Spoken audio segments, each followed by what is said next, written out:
जब सुने के होई भोजपुरी गाना बस बजे के चाही गाना। सुना, हम तोरा से एक बात बतावल चाहता नहीं। हमारे परिवार वाला हमारे शादी कहीं और सेट कर दिले बा। हो सके तो हमरा के भुला जा।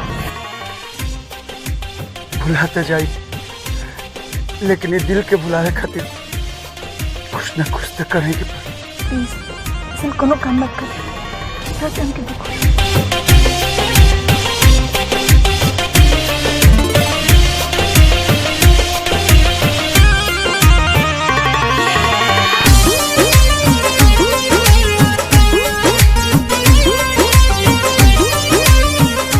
और का हाल बा हो? ठीक बा, अभी हम कॉलेज से आवत हनी, कुछ देर बाद बात कर। चलो ठीक बा, बाय।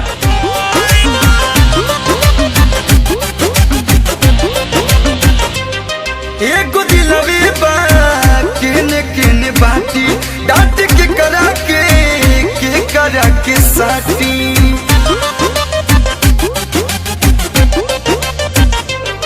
एगो दिलवे बा केने केने बाटी डांट के करा के साटी। एगो पियावा लेके तकियावा करस इंतजार। एगो पियावा लेके तकियावा करस इंतजार।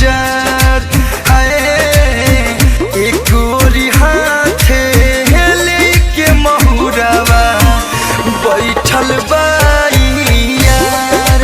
हाय एगो हाथे लेके महुरावा बैठल बाई यार।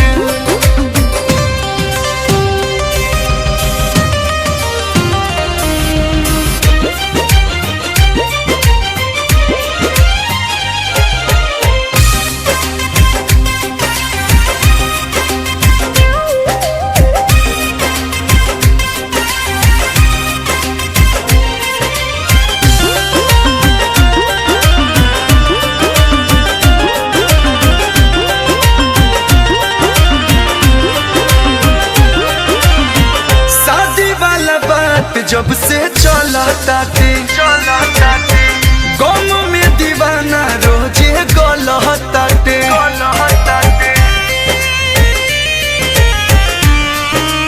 हाँ, शादी वाला बात जब से चला ताते गम में दीवाना रोजे गलताते।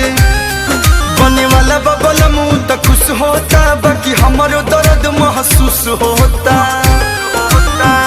पढ़निया फत में पढ़ी पढ़ी खत में यारवा के समाचार। पढ़निया फत में पढ़ी पढ़ी खत में यारवा के समाचार। है एक हाथे लेके महुरावा बैठल भाई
उसका ख्याल रखना।